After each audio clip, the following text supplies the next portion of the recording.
జిల్లా పలాసలోని నీటి సరఫరా కార్యాలయంలో ఫైళ్ల చోరీ కేసును పోలీసులు ఛేదించారు. దొంగలించిన ఫైళ్లను తుక్కు దుకాణంలో గుర్తించారు. నిందితులను అదుపులోకి తీసుకుని విచారణ చేస్తున్నారు. స్వాధీనం చేసుకున్న ఫైళ్లని ఆర్డీఓ కార్యాలయానికి తరలించారు. పలాస మండలం కాశీబుగ్గ ఉప గ్రామీణ నీటి సరఫరా పాత కార్యాలయంలో పాత ఫైళ్లను దొంగలు ఎత్తుకెళ్లారు. అయితే ఇది ఆకతాయిల పన, ఎవరైనా కావాలనే చేశారా అన్న కోణంలో విచారణ చేస్తున్నారు.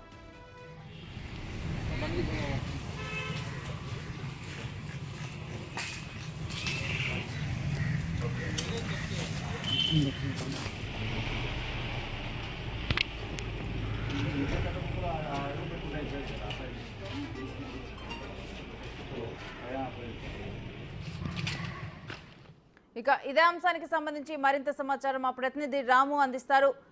రాము, నీటి సరఫరా కార్యాలయంలో చోరీకి గురైన ఫైళ్లన్నీ తిరిగి కార్యాలయానికి చేరుకున్నట్టేనా?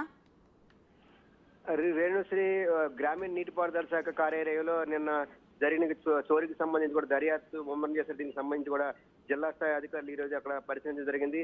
స్థానిక పలాస ఆర్డీఓ భారత్, మరోవైపు శ్రీకాకుళం జిల్లాకు చెందిన ఎస్సీ ఇద్దరు కూడా ఈ రోజు అక్కడ పరిశీలించడం జరిగింది. మొత్తం దానికి సంబంధించి ఏ విధంగా చోరీ జరిగింది, చోరీకి గల కారణాలు ఏంటో దానికి సంబంధించి చోరీకి దొంగలు ఏ విధంగా కార్యాలయాలకు చొరబడే దానికి సంబంధించి కూడా చుట్టుపక్కల మొత్తం కార్యాలయాన్ని ఆర్డీఓతో పాటు ఎస్సీ కూడా ఇద్దరు పరిశీలించారు. దీనికి సంబంధించి కూడా పోలీసుల నుంచి కూడా సమాచారం తీసుకున్నారు. కేసు దర్యాప్తు అవుతుంది. దీనికి సంబంధించి చాలా వరకు ఫైల్స్ అన్ని కూడా ఆర్డీఓ కార్యాలయానికి తిరిగి పోలీసులు అప్పగించడం జరిగింది. మరోవైపు కొన్ని ఫైల్స్ ఇంకా రావాల్సి ఉంది.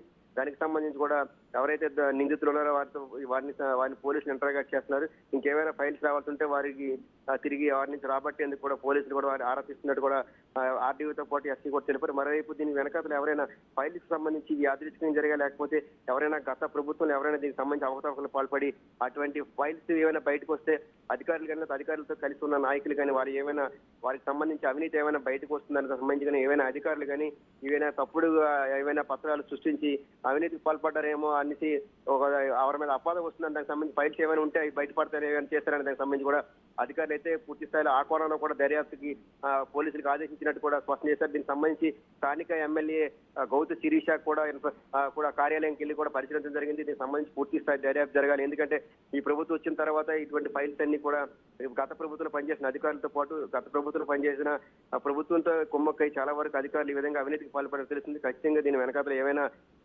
అవినీతి జరిగినా, లేకపోతే ఫైల్స్ సంబంధించి సమాచారం ఏదైనా బయటకు వస్తే వాళ్ళకి ఇబ్బంది కలుగుతుందని కానీ ఈ విధంగా చేస్తే ఖచ్చితంగా అటువంటి అధికారులమైన చర్యలు తీసుకోవాలని కూడా ఎమ్మెల్యే శిరీష కూడా అధికారులు ఆదేశించారు. దీనికి నేపథ్యంలో కూడా మొత్తం దర్యాప్తు ముమ్మరంగా సాగుతుంది. ప్రతి ఒక్క దానికి సంబంధించి పూర్తి స్థాయి ఫైల్స్ అన్ని రావాలి. ఇంకేమైనా ఫైల్స్ రావాలి దానికి సంబంధించి అధికారులు కూడా ఆర్డీఓ అడిగి తెలుసుకున్నారు. ఇంకేమైనా రావాలంటే చాలా వరకు ఫైల్స్ వచ్చాయి. మరికొద్ది ఇంపార్టెంట్ ఫైల్స్ ఇంకా కొద్దిగా రావాల్సి ఉంది. కాబట్టి ఆ ఏ ఫైల్స్ దానికి సంబంధించి ఏంటనే దానికి సంబంధించి కూడా పూర్తి స్థాయి అధికారుల నుంచి సమాచారం రాబట్టి వాటికి సంబంధించి ఫైల్స్ ఉన్నాయా లేవని కూడా పోలీసుల నుంచి కూడా ఆరా తీస్తున్నట్టు తెలుస్తుంది. అయితే దీని వెనకాతల ఏదైనా కుట్ర కోణం ఉన్నదని దానికి సంబంధించి కూడా ఆదేశించారు. అది కూడా బయటకు రావాలి. దానికి సంబంధించి దర్యాప్తు జరుగుతుంది. దర్యాప్తులో అసలు విషయాలు బయటకు రావాలంటే మరి 1-2 రోజుల పాటు సమయం పట్టే అవకాశం ఉన్నట్టు కూడా పోలీసులు స్పష్టం చేస్తున్నారు. మరోవైపు ఆర్డీఓతో పాటు ఎస్సీ కూడా స్పష్టం చేశారు. దీనికి సంబంధించి దర్యాప్తు జరుగుతుంది. దానికి వెనకాతలు ఏదైనా కుట్ర కోణం ఉంటే త్వరలోనే బయటకు వచ్చే అవకాశం ఉంటుందని కూడా ఆర్డీఓ స్పష్టం చేశారు. రైట్, థ్యాంక్ యూ రాము. అలాంటి